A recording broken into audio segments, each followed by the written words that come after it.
الحمدللہ رب العالمین والصلاة والسلام علی سید الانبیاء والمرسلین اما بعد فاعوذ باللہ من الشیطان الرجیم بسم اللہ الرحمن الرحیم الصلاة والسلام علیکہ یا رسول اللہ وعلی آلک واصحابک یا خاتم النبیین۔ پیارے محترم اسلام بھائی الحمدللہ، دروس قدوری کا سلسلہ جاری اور ساری ہے، اور آج ہم ایک نہایت اہم ٹاپک پڑھیں گے، وہ ہے خیار شرط۔ اب خیار شرط کے چیپٹر کو سمجھنے کے لیے آج ہم صرف تمہیدی گفتگو کریں گے، اس مکمل چیپٹر کو ہم نہیں پڑھیں گے۔ تمہیدی گفتگو کے اندر 5 چیزیں انشاءاللہ تعالی ہم پڑھیں گے۔ سب سے پہلی چیز یہ کہ اس خیار شرط کا ما قبل اور ما بعد ابحاث سے کیا تعلق ہے۔ تو اس کو سمجھنے سے پہلے یہ چیز سمجھیں کہ اصل میں بیع کی حکم کے لازم ہونے کے اعتبار سے 2 قسمیں ہیں۔ بیع کا حکم کہ جس میں بائع جو ہے وہ ثمن کا، پرائز کا مالک ہو جائے، اور مشتری جو ہے یہ مبیع کا مالک ہو جائے، یہ بیع کا حکم ہے۔ اس بیع کے حکم کے لازم ہونے یا نہ ہونے کے اعتبار سے بیع کی 2 قسمیں بنتی ہیں، ایک بیع لازم اور دوسری بیع غیر لازم۔ تو ہم پہلے جو اب تک لیکچرز قدوری شریف کے سن چکے ہیں وہ بیع لازم کے متعلق ہے کہ جب فَإِذَا حَصَلَ الْإِجَابُ وَالْقُبُولُ لَزِمَ الْبَيْعُ فَلَا خِيَارَ لِأَحَدِهِمَا، کہ جب ایجاب قبول ہو گیا تو اب بیع یہ لازم ہو گئی، اب کسی کو کوئی اختیار نہیں۔ تو وہ احکامات بیع لازم کے متعلق، ایجاب کر لیا، قبول کر لیا، بیع مکمل ہو گئی، اب کسی کو کوئی اختیار نہیں۔ اب آگے ہے دوسرا بیع غیر لازم، کہ جس میں بیع لازم نہیں ہوتی، یعنی بیع کا جو حکم ہے وہ پوری طرح سے نہیں پایا جاتا۔ اب اس غیر لازم کی پھر 3 صورتیں بنے گی کہ آیا یہ جو بیع کے لازم ہونے سے منع کرنے والا کون ہے۔ تو ایک بتائیں کہ یہاں تو اس کے اندر معنی ہے ابتدائی حکم، کہ حکم جو ہے وہ ابتدا سے ہی نہیں پایا جا رہا۔ تو یہ ہوتا ہے خیار شرط کے اندر، کہ خیار شرط جو ہے یہ حکم کی ابتدا کو منع کرنے والا ہے،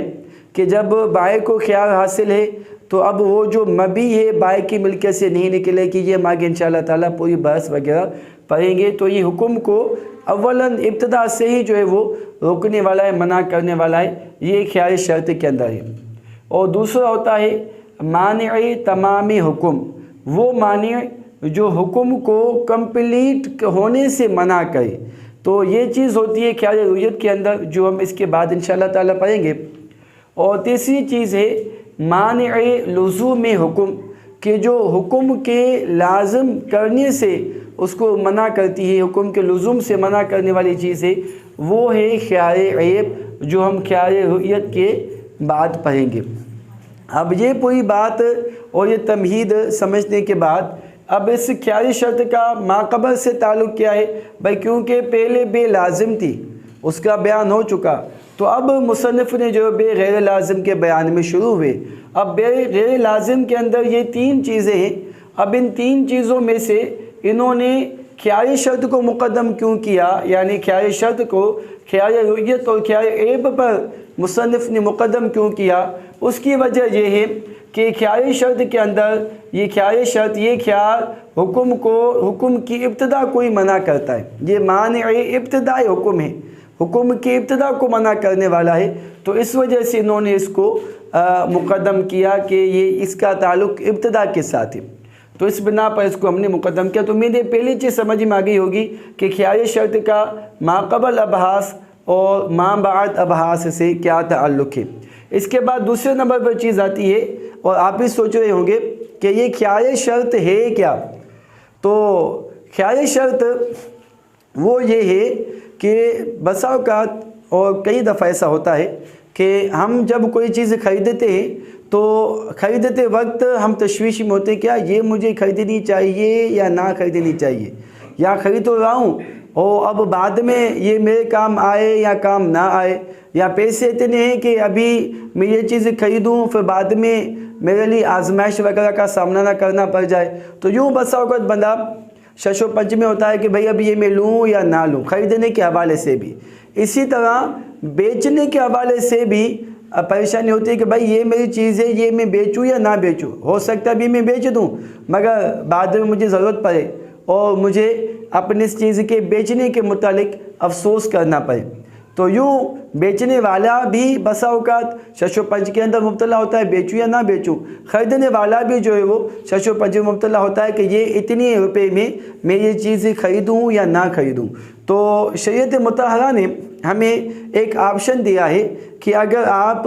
خریدتے وقت یہ جج نہیں کر پا رہے، فیصلہ نہیں کر پا رہے کہ یہ میرے لیے خریدنا یا بیچنا بہتر ہے یا نہیں ہے، تو ایسی کنڈیشن کے اندر آپ کیا کریں گے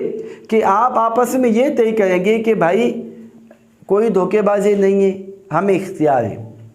3 دن کے اندر اگر مجھے یہ سودا سمجھ میں آیا تو میں آپ کو ڈن کر دوں گا، اور اگر مجھے یہ سمجھ میں نہیں آیا تو پھر میں اسے کینسل کر دوں گا۔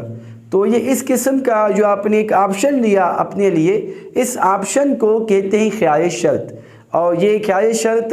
خریدنے والے کے لیے بھی ہوتا ہے، بیچنے والے کے لیے بھی ہوتا ہے کہ کوئی بھی آپشن لگا سکتا ہے کہ بھائی یہ 3 دن کے لیے مجھے آپ سوچنے کی مہلت دیں، تو ابھی ہم نے اتنے روپے میں سودا کر لیا ہے مگر 3 دن تک میں سوچوں گا، کسی سے مشورہ کروں گا، سمجھ میں آیا میں آپ کو ڈن کر دوں گا اور یہ ہمارا سودا اوکے ہو جائے گا، سمجھ میں نہیں آیا میں یہ آپ کو کینسل کر دوں گا۔ تو اس کے متعلق یہ خیار شرط کہتے ہیں، اس کے متعلق تفصیلی احکام ہماری شریعت مطہرہ نے ہمیں دی ہیں اور اس سلسلے میں ہمیں گائیڈ کیا ہے۔ امید ہے کہ خیار شرط کے متعلق کانسیپٹ کلیئر ہو چکا ہوگا کہ یہ خیار شرط ہے کیا۔ تو یہ ایک آپشنل صورت ہوتی ہے جو بیچنے والے اور خریدنے والے دونوں کو حاصل ہوتی ہے۔ تیسرے نمبر پر ہے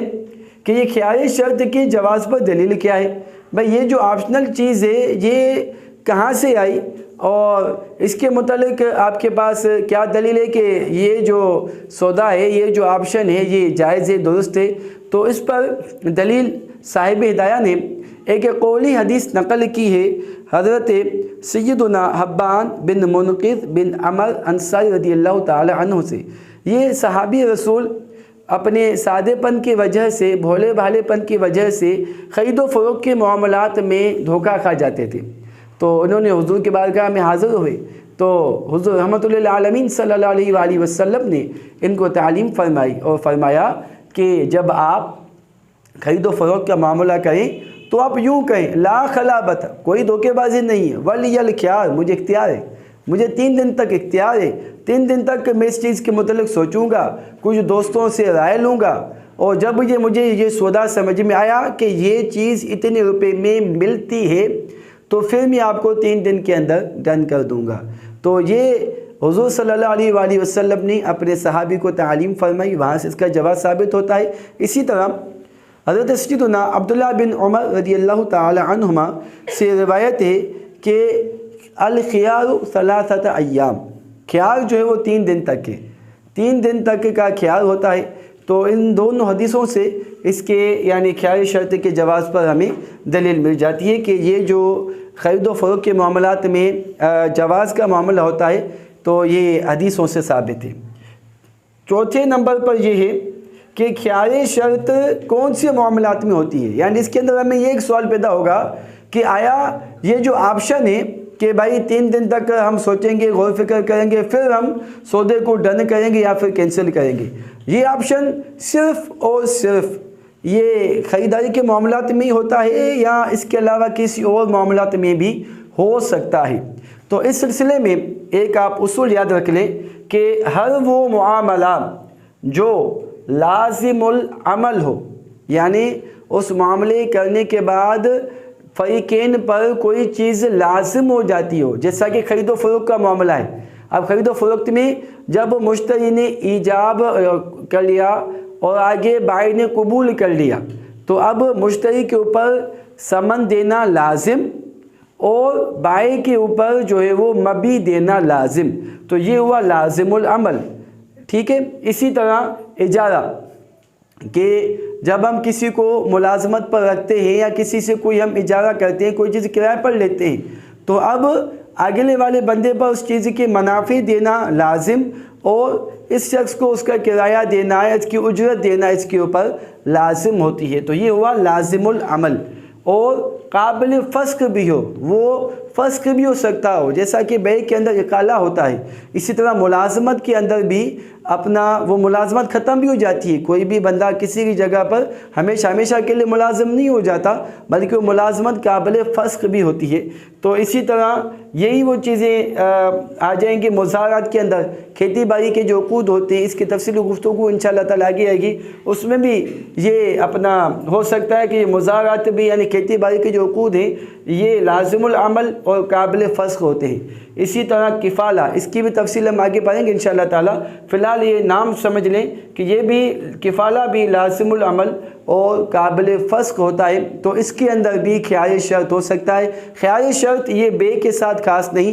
بلکہ اس کے علاوہ جہاں بھی یہ دو چیزیں پائی جائیں گی، لازم العمل اور قابل فسخ ہونا، تو وہاں پر خیار شرط اس عقد اس معاملے کے اندر ہو سکے گا۔ اب جہاں پر لازم العمل کی چیز نہ پائی جائے، جیسا کہ وصیت یہ لازم العمل نہیں ہے، اس کے تفصیلی احکامات ہیں، فی الحال اتنا سمجھ لیں کہ یہ وصیت لازم العمل نہیں۔ وکالت، کسی کو وکیل بنا رہے تو یہ بھی لازم العمل عقد نہیں ہے، تو اس کے اندر بھی جو ہے وہ خیار شرط حاصل نہیں ہوگا، نہ وکالت کے اندر اور نہ ہی جو ہے وہ وصیت کے اندر۔ اور دوسرے نمبر پہ ہم نے کہا کہ وہ قابل فسخ ہو۔ اگر کوئی عقد ایسا ہے کہ جو لازم العمل تو ہے مگر قابل فسخ نہیں، تو اس کے اندر بھی یہ خیار شرط کا معاملہ نہیں ہو سکتا۔ جیسے پہلے کے زمانے میں غلام ہوتے تھے، تو اگر کوئی بندہ اپنے غلام کو کہہ دے انت حر، تم آزاد ہو، اب تم آزاد ہو، غلام کو آزاد کرنے کا معاملہ یہ اب اس کے اوپر لازم ہو گیا، اس کی آزادی کنفرم ہو گئی، تو یہ جو لازم العمل ہے مگر اس کی یہ قابل فسخ نہیں، اب آزاد کرنے کے بعد دوبارہ اسے غلام نہیں کر سکتا۔ اسی طرح نکاح میں جب ایجاب قبول ہو گیا یہ لازم العمل ہو گیا، مگر اب یہ قابل فسخ نہیں کہ بھائی اس کی کوئی لمٹ، کوئی مدت نہیں کہ 3 مہینے کے لیے یا 6 ماہ کے لیے، اتنے وقت کے لیے، اس کی کوئی جو ہے وہ پیریڈ وغیرہ اس کا خاص نہیں ہے، تو یہ قابل فسخ نہیں۔ اسی طرح طلاق جب دے دی تو یہ طلاق ہو گئی، لازم العمل ہے، مگر یہ جو ہے وہ قابل فسخ نہیں کہ اب وہ سابقہ طلاق ختم ہو جائے، ایسا نہیں ہو سکتا۔ تو نکاح، طلاق، عتاق وغیرہ ان کے اندر یہ خیار شرط کا معاملہ نہیں ہو سکتا۔ اس کے بعد